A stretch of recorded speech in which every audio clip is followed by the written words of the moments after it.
mesma tecla. O chamado para alegria e um despertamento, uma ênfase nos pensamentos. Se você pudesse resumir a carta de Filipenses, o que é que ela fala? Ela fala sobre duas coisas. Primeiro, alegrem-se no Senhor e tenham pensamentos lá do alto, tenham pensamentos voltados para o céu. Então, a carta de Filipenses foca muito nessas emoções positivas e em pensamentos positivos. Então, olha o que é que diz em Filipenses 4, do 4 ao 7. Semana a gente acaba Filipenses. Possível? Olha aí, do 2 ao 3, vocês estão vendo aí que todo final de carta sempre tem uma fala, um momento em que Paulo agora vai falar diretamente com algumas pessoas. Dê um abraço a fulano de tal, encoraje fulano de tal, peça fulano de tal para me trazer um negócio que eu esqueci. Então todo final de carta tem isso, tem esse momento em que Paulo fala com algumas pessoas. Agora olha o verso 4 a 7. Alegrem-se sempre no Senhor. Outra vez digo, alegrem-se. Que a moderação de vocês seja conhecida por todos. Perto está o Senhor. Não fiquem preocupados com coisa alguma, ou não andeis ansiosos por coisa alguma. Talvez nessa versão da Bíblia Laranja aqui tenha mudado de ansiosos para preocupados, por causa que a ansiedade hoje nem sempre é uma questão de você se preocupar excessivamente com o dia de amanhã. Hoje a ansiedade também tem a doença da ansiedade que você não tem controle, certo? Então talvez nessa versão a gente tenha mudado de ansiosos para preocupados por causa disso. Mas a versão mais conhecida é: não andeis ansiosos por coisa alguma, mas em tudo sejam conhecidos diante de Deus os pedidos de vocês, pela oração e pela súplica, com ações de graças. E a paz de Deus, que excede a todo entendimento, guardará o coração e a mente de vocês em Cristo Jesus. Olha aí. Então esse foi o convite de Paulo.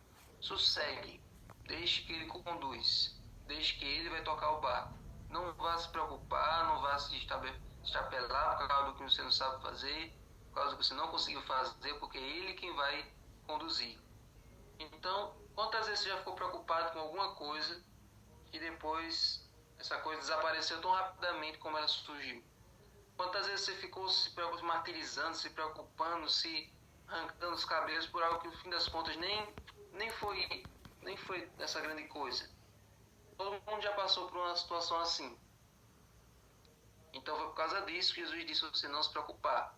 Tem coisas que estão além da nossa alçada, tem coisas que a gente percebe que por nós mesmos a gente não consegue resolver. Então deixe na mão de Deus e Ele vai resolver da melhor maneira. Não adianta a gente ficar tentando passar os pés pelas mãos. Então, lá em Mateus 6, 25 a 34, Jesus fala sobre os lírios do campo, sobre as aves do céu, que os lírios do campo não ficam se preocupando com a maneira como eles vão se vestir, com a aparência deles. Eles só estão lá porque Deus criou eles e Deus cuida dos lírios do campo. Assim como as aves do céu também, Deus cuida, dá sustento a elas, mesmo elas não trabalhando, mesmo elas não ceifando, não colhendo, Deus dá o sustento delas. Então para nós é do mesmo jeito, Deus cuida de nós em cada instante. Então, lá em 1 Pedro 5,7 diz: lancem sobre ele toda a sua ansiedade, porque ele tem cuidado de vós. Se ele tem cuidado de nós, então é nele que nós devemos jogar todas as nossas preocupações. Se é ele que tem nos protegido, se é ele que tem nos alimentado, se é ele que tem nos guardado, nos livrado de todo perigo, então é nele que nós devemos colocar todas as nossas preocupações, não em nós mesmos. Então, o aumento dos problemas no mundo deveria nos encher de esperanças. Olha o quanto a fé, olha o quanto a palavra de Deus, ela causa em nós um efeito diferente do que causa nas outras pessoas. As outras pessoas, quanto mais problemas acontecem, quanto mais acontecem crimes hediondos, quanto mais tragédias no mundo acontecem, mais as pessoas ficam desesperadas, ficam sem norte, ficam ali, né, desnorteadas, mas o cristão, quanto mais tragédias acontecem, mais esperança ele tem. Não é que ele seja um psicopata, não é que ele goste de se alegrar com tragédias, mas é porque cada vez que esse mundo vai degringolando, vai indo para o buraco, é a certeza de que está mais perto. Jesus vindo para colocar um fim nisso. Então, a esperança aumenta proporcionalmente ao aumento de tragédias. Então, isso indica que a volta de Jesus está próxima. Por isso, Jesus disse lá em Lucas 21, 28: quando essas coisas começarem a acontecer, exultai e erguei as vossas cabeças, porque a vossa redenção está próxima. Exatamente, Efésios. Então, o cristão ele tem esperança, ele tem certeza de um futuro com esperança, e é isso que nos mantém firmes, não importa a dificuldade que vem. A maneira de vencer a ansiedade em qualquer situação é apresentar tudo a Deus em oração com fé. Essa é a maneira certa. Apresente tudo a Deus em oração. E aqui vem 2 desafios. Primeiro, confiar que as nossas orações já foram ouvidas. Esse aqui é um princípio que a Bíblia ensina que é muito difícil da gente obedecer. É já agradecer antes de receber a bênção. Como é que a gente agradece antes de receber? Como é que a gente já fica satisfeito antes da bênção chegar? Como é que a gente pode ter essa atitude? A gente só pode ter essa atitude quando o que a gente pede está de acordo com a vontade de Deus. Se você pede algo que você sabe que aquilo ali não é algo que Deus se agradaria que você tivesse, é algo que você que não vai ser bom para a sua vida espiritual, não vai fazer bem para você, então você nem precisa ficar tranquilo, porque aquilo ali não vai chegar, aquilo ali não vai ser atendido. Se aquilo que você pediu não vai ser bom para você, você sabe que ele está contra a palavra de Deus, então nem precisa ficar tranquilo, nem precisa ficar à vontade, porque aquilo ali não vai chegar para você. Mas se aquilo que você pediu está de acordo com o que Deus deseja, está de acordo com a vontade dele, então você pode ficar sossegado. Pode ficar sossegado, pode já agradecer. Deus, estou lhe pedindo isso e eu já agradeço. Por isso que a gente sempre ora, né? É isso que eu te peço e já te agradeço antes de receber, em nome de Jesus. Então, esse é o segredo para a gente descansar e ter paz na vida. É pedir e já agradecer. Já ser grato porque ele já ouviu. E ele vai entregar no momento dele. Talvez seja hoje, talvez seja depois, talvez seja daqui a um ano. Talvez a gente nem se lembre mais, aí ele vai nem se lembre mais do que a gente pediu, e aí Deus vai atender a nossa oração. É no tempo dele. Mas a nossa gratidão é porque ele nos ouve. Nós temos um Deus que nos ouve. Não importa a hora que a gente fale, ele está ali de plantão para nos ouvir. Então, essa é a nossa maior gratidão. Não é porque a bênção chegou, mas porque a nossa prece foi ouvida. Certo? Então, é isso que a Bíblia ensina. Esse é o ensinamento da Bíblia sobre a ansiedade, esse é o ensinamento da Bíblia sobre a oração, sobre a nossa confiança ser depositada nele. E aqui vem alguns versos sobre paz em Deus. Salmo 29:11 diz o seguinte. Salmo 29:11 diz assim: o Senhor dá força ao seu povo e o Senhor abençoa o seu povo com paz. Então Deus ele dá paz para cada um dos seus servos. Isaías 9:6 diz que o menino nos nasceu, o menino se nos deu, o reino está sobre os seus ombros, e ele será chamado maravilhoso conselheiro, Deus forte, Pai da eternidade, príncipe da paz. Se ele é o príncipe da paz, então ele pode dar paz a quem ele quiser. E aí nós chegamos lá em Lucas 2:14, quando Jesus nasce e os anjos aparecem para os pastores e diz: glória a Deus nas alturas e paz na terra aos homens a quem ele quer bem. Então Jesus veio para outorgar essa paz, para instaurar essa paz na terra em todos aqueles que o aceitam como seu Salvador. E lá em João 14:27 diz: deixo-vos a paz, a minha paz vos dou. Não a dou como a dá o mundo. Então, a paz do mundo é uma coisa falsa, é uma coisa temporária, é uma coisa que se dissipa quando vê um problema, mas a paz de Jesus ela se intensifica quando vem um problema. Por isso que ele, no barco, o barco lá balançando, o barco lá, o tempo de virar, ele dormindo.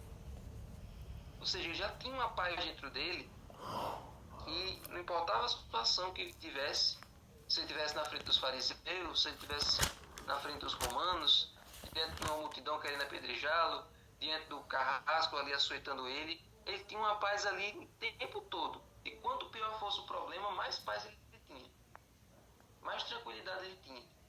Então, essa paz que Jesus tem dentro dele, ele passa para nós. Uma paz duradoura, uma paz permanente, uma paz contagiante. E aí nós vamos para 1 Coríntios 14, 33, que diz o seguinte: porque Deus não é Deus de confusão, e sim de paz. Então Deus não vai nos confundir. Deus não nos perturba. Deus não deixa ninguém alvoroçado. Deus nunca faz com que ninguém fique estressado e fique agoniado. Tanto é que quando Elias estava com depressão, Deus convidou Elias para presenciar alguns fenômenos naturais. Tinha um fogo, tinha um terremoto, teve um vento intenso, né? Teve um furacão, um fogo, um terremoto. E nenhuma dessas três coisas Deus estava presente. Mas havia uma brisa suave, um cicio suave, e ali que Elias percebeu que ali era a voz de Deus. Então Deus não se manifesta através da confusão, Deus não se manifesta através da tempestade, da agonia, mas quando Ele se manifesta em nossa vida, Ele traz paz, traz serenidade, traz tranquilidade. Todo cristão que ele é desesperado, que é ali agoniado, essa pessoa ainda não experimentou ainda a paz de Deus. O cristão que é sereno, o cristão que todo mundo vê que quando todo mundo está agoniado, quando está todo mundo perdendo a cabeça, o cristão se mantém ali tranquilo, se mantém ali firme, se mantém ali zen. Mesmo no momento da angústia, todo mundo quer ser como aquele cristão, porque aquele cristão ele tem um segredo da resiliência dentro dele. Tá todo mundo ali arrancando os cabelos e ele mantém ali os cabelos na cabeça. Então, gente, a paz de Deus é algo que o mundo jamais poderá oferecer, pois vem da certeza de que nós recebemos a vida eterna por meio de Jesus. Você não recebeu a vida eterna? Você não está salvo da morte eterna? O seu lugar não está lá no céu garantido, na cidade santa? Então, para que você vai se agoniar? Para que você vai ter medo? Para que você vai, se estressar? Essa paz transforma todas as áreas da vida e excede todo entendimento. Por que excede todo entendimento? Porque o homem não consegue compreender a paz que o cristão tem. Uma paz sem lógica, porque é uma paz permanente. Ela não pode ser compreendida apenas pela razão, mas é compreendida com o coração. Então, gente, experimente a paz de Deus hoje. Permita ser transformado, permita ser um agente dessa paz. Paz na terra aos homens a quem Deus quer bem. Amém? Senhor Deus, muito obrigado, Senhor, por essa alegria, por essa paz que nos preenche, por essa paz que nos envolve, por essa paz que nos transforma. Nos ajuda, Senhor, a ter essa alegria o tempo todo. Não importa a angústia que venha, que nós possamos ter essa alegria por estarmos do teu lado, por termos a vida eterna, por estarmos salvos. Fica conosco, abençoa cada um que está aqui nesse Zoom, cada um que acorda cedo para ouvir a tua mensagem. Que a tua paz, Senhor, inunde o coração deles, da casa deles, nessa semana e durante toda a sua vida, em nome de Jesus. Amém. E abençoa agora o estudo do livro, eu vos pedi mais, em nome de Jesus. Amém.